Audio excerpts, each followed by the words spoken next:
வரவிருக்கும் spiritual tax Tamil நேயர்களுக்கு வணக்கம். நான் உங்கள் பிருந்தா சங்கர். இன்று நம்மோடு சிறப்பு விருந்தினராக இணைந்திருப்பது ஜோதிட உலகின் super star Brahmasri Ramji Paramahamsa sir அவர்கள் தான். வணக்கம். வணக்கம். வணக்கம். எப்படி இருக்கீங்க? நல்லா இருக்கு.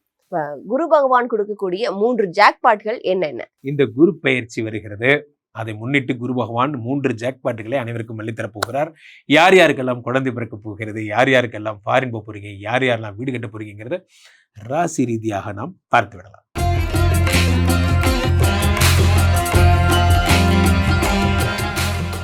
சுவாமிஜி, மீனராசிக்காரர்களுக்கு இந்த குரு பகவான் கொடுக்கக்கூடிய 3 ஜாக்பாட்கள் என்னென்ன?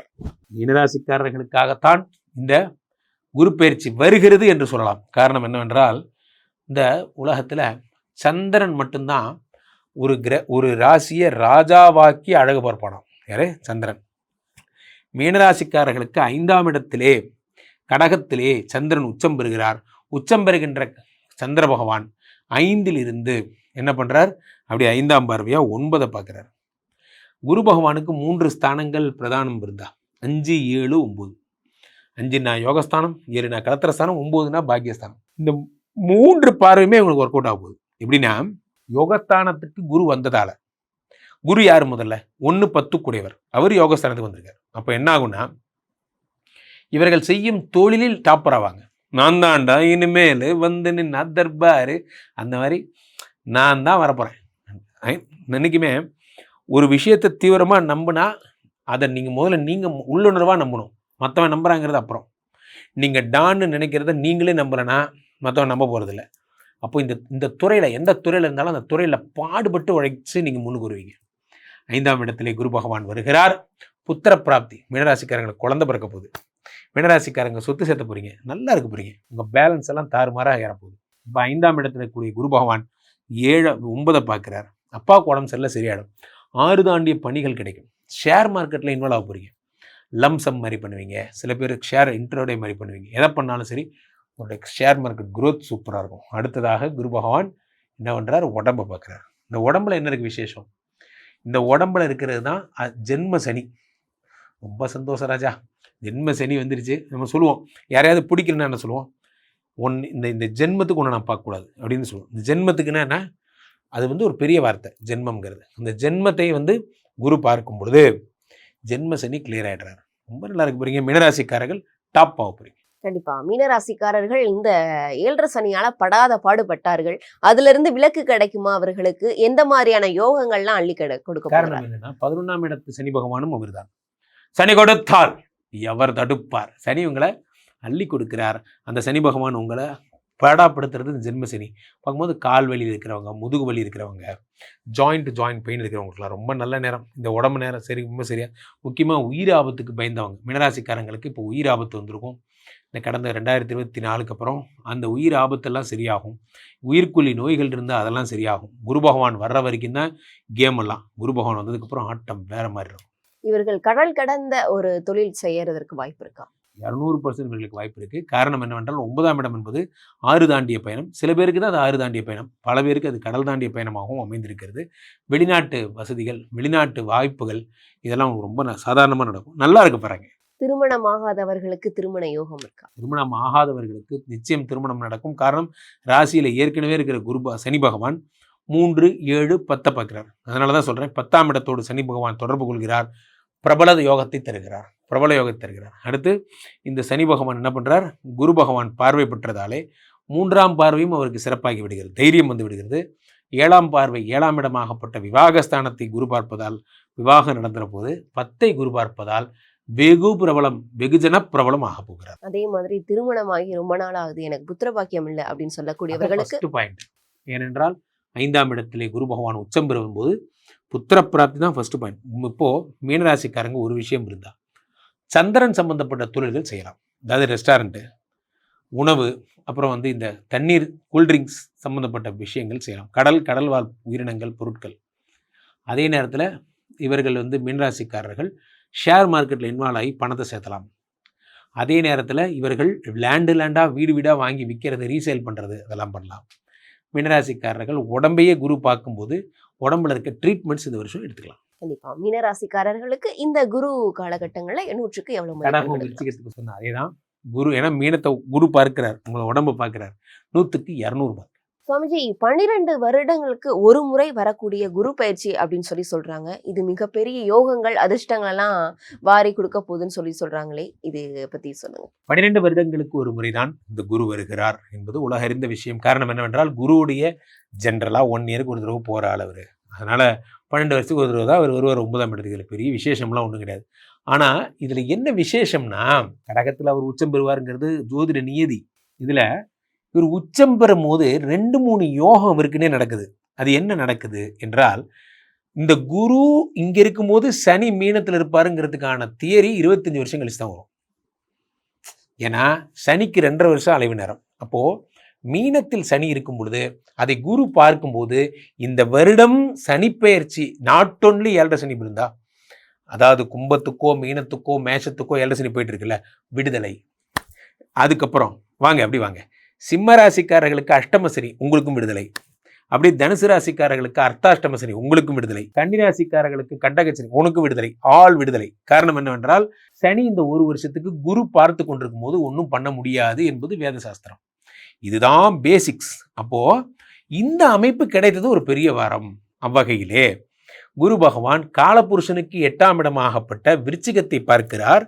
இது பெருஞ்சொத்து தருகின்ற இடம். பொதுவாகவே காலபுருஷனுக்கு 8ஆம் இடம். 8ஆம் இடம் என்பது தடைகள், 8ஆம் இடம் என்பது வழக்கு, 8ஆம் இடம் என்பது கேஸு பிரச்சனை, இதெல்லாம். அதை குரு பார்க்கும் பொழுது யார் யாரெல்லாம் தேவையில்லாத ஹிம்சையில் மாட்டியிருக்காங்க, நான் ஒரு தப்பும் பண்ணல சார், என் மேலே கேஸ் போட்டாங்க சார் போன்ற பிரச்சனை இருக்கவங்களுக்குலாம் அதெல்லாம் சரியாயிடும்.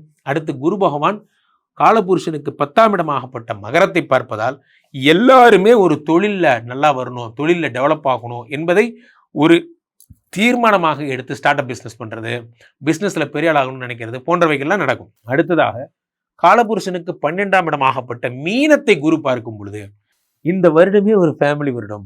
என்ன ஃபேமிலி வருடம்? இது வரைக்கும் நான் எங்கெங்கேயோ பிஸ்னஸ் ட்ரிப் போயிருக்கேன்.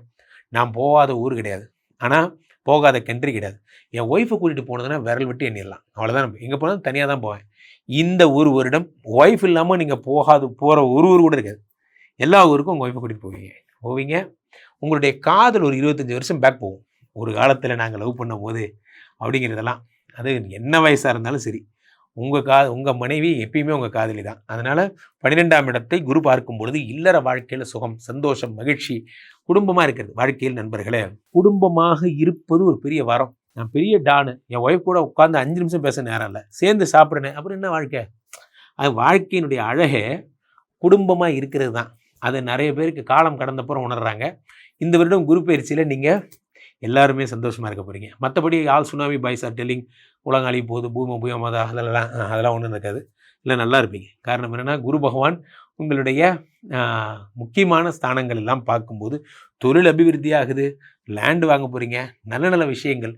மங்கள குரு, யோக குரு, உச்சம் பெற்ற குரு, இவ்வளவு பேர் இருக்கு. அப்போ நல்லது மட்டும்தான் நடக்கும். கண்டிப்பா இந்த குரு கொடுக்கக்கூடிய 3 ஜாக்பாட் பத்தி நீங்க சொல்லியிருந்தீங்க. கண்டிப்பா மக்களுக்கு இது ரொம்பவே யூஸ்ஃபுல்லா இருக்கும், மக்களும் பயனடைவாங்க அது மூலியமா. மக்கள் இப்போ உங்களை தொடர்பு கொள்றது அப்படின்னா எப்படி தொடர்பு கொள்றது? அதை நான் சொல்றேன். அதுக்கு முன்னாடி அந்த 3 ஜாக்பாட் என்னங்கிற பேர் சொல்லிடுறேன். நியாயமா அதை விடவே நிறைய ஜாக்பாட் இருக்கு. அதுல முக்கியமான 3 என்னன்னா, இது வந்து சந்திரனுடைய வீடு கடகம், அதுல குரு உச்சமாகிறார். இத குருச்சந்திர யோகம் ஒரு ஜாக்பாட்னு சொல்லலாம். இது நிறைய பேர் கவனிக்காத ஒரு விஷயம். அந்த சந்திரனுடைய வீட்டில் இந்த செவ்வாய் நீச்சமாக போகிறார் இந்த புரட்டாசி மாசம்லாம். அப்போ இது நீச்ச பங்க ராஜயோகம், குரு உச்சம் செவ்வாய் நீச்சம். அப்படி வந்தீங்கன்னா குரு விருச்சிகத்தை பார்க்கிறார், இது சந்திர மங்கள யோகம்னு சொல்றாங்க. அடுத்து குரு மகரத்தை பார்க்க போறார். எப்போ மகரத்தை பார்க்கிறார்? டிசம்பர் 6 ராகு வந்துருவார் மகரத்துக்கு. அப்போது குரு சண்டால யோகம்னு சொல்லலாம். இதை விடவே குரு சனியை பார்க்கறது இதுதான் வரலாற்றுல ஃபர்ஸ்ட் டைம். ஸோ இப்போ இது இத்தனை யோகங்களும் வர்றது இல்லாமல் ஒரு அடிஷனலா டிசம்பர் 6 ராகுவை பார்த்து குரு சண்டால யோகம் வர மாதிரி கேது சிம்மத்திலிருந்து கடகத்துக்கு போய் கோடீஸ்வர யோகம், குரு கேது சம்பந்தம் கோடீஸ்வர யோகம். அப்போது இந்த வருஷமே பணத்தை அள்ளித்தரும் வருடமாக இருக்க போகிறது. நிறைய விஷயம் தெரிஞ்சுக்கணும்ல. அப்போ நீங்களாம் பணக்காரர் ஆகணும் அப்படின்னா என்ன பண்ணலாம்? கீழே போயிட்டு இருக்கிற 2 நபரை கூப்பிடுங்க, உங்களுடைய சொந்த ஜாதகத்தை பார்த்து கொள்ளுங்கள். உலக புகழ் வாய்ந்த நமது விஸ்வரூப விஷ்ணுமாயா எழுந்தரில் இருக்கக்கூடிய புனிதமான இந்த ஸ்ரீமடத்தில் தினசரி நடக்கின்ற விஷ்ணுமாயா வேள்விகளை காணுங்கள். நாங்கள் எப்படி சார் வேள்விலாம் பார்க்குறது? டிஸ்கிரிப்ஷனில் கூகுள் மீட் ஐடியெலாம் கொடுத்துருப்போம், அதில் பாருங்கள். கிளிக் பண்ணிங்கன்னா கனெக்ட் பண்ணலாம். ஈவினிங் 5 to 6 மட்டும்தான் ஹோமம். அதை பாருங்கள். மீண்டும் ஒரு நல்ல பதிவில் சந்திப்போம். நன்றி, வணக்கம்.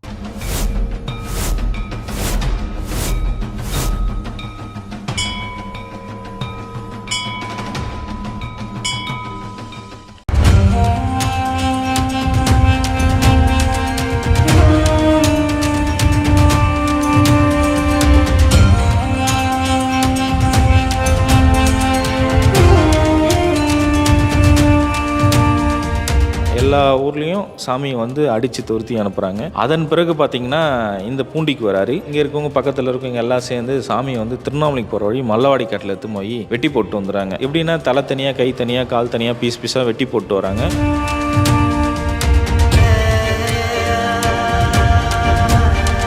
ஆற்றுல இருக்காரையே வெள்ளம் வருது.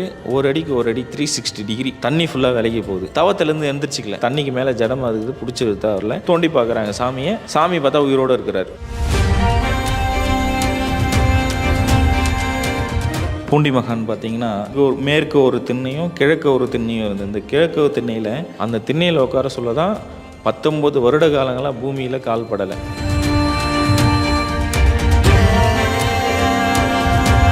ஜமீன்தாரர் வந்து கேட்குறாரு, சாமி உங்களுக்கு அப்பா அம்மா யார், அண்ணன் தம்பி யார், நீங்கள் எங்கேருந்து வந்தீங்க, உங்களுக்கு பசங்க இல்லையா, குழந்தை இல்லையா, உங்கள் மனைவி இல்லையான்னு கேட்குறாங்க. அப்போ சொல்கிறாரு, அண்ணாமலையாரும் உண்ணாமலை அம்மனும் தான் எனக்கு அப்பா அம்மா, பசங்கன்னு பார்த்தீங்கன்னா நீங்கள் தான் என் பசங்கன்றாங்க. உங்களுக்கு என்ன வயசாகுது சாமி அப்படின்னு சொல்லிட்டு கேட்குறாங்க. நான் அண்ணாமலையார் கோவில் கட்ட சொல்ல எங்கள் அப்பாவுக்கு நான் கல் எடுத்து கொடுத்தேன் குழந்தையிலேருந்து.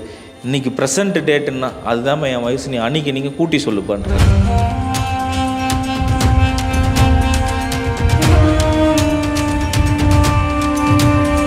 என்னை பார்க்கணுன்னு ஆசைப்பட்டால் திருச்செந்தூர் முருகர் கோயிலில் பாதாள லிங்கத்தில் ஐபூதங்களில் நான் ஒன்று, நீ வந்து என்னை எப்போ வேணால் தரிசனம் பண்ணிடான்னு குறிப்பு கொடுத்துட்டு போயிருக்காரு.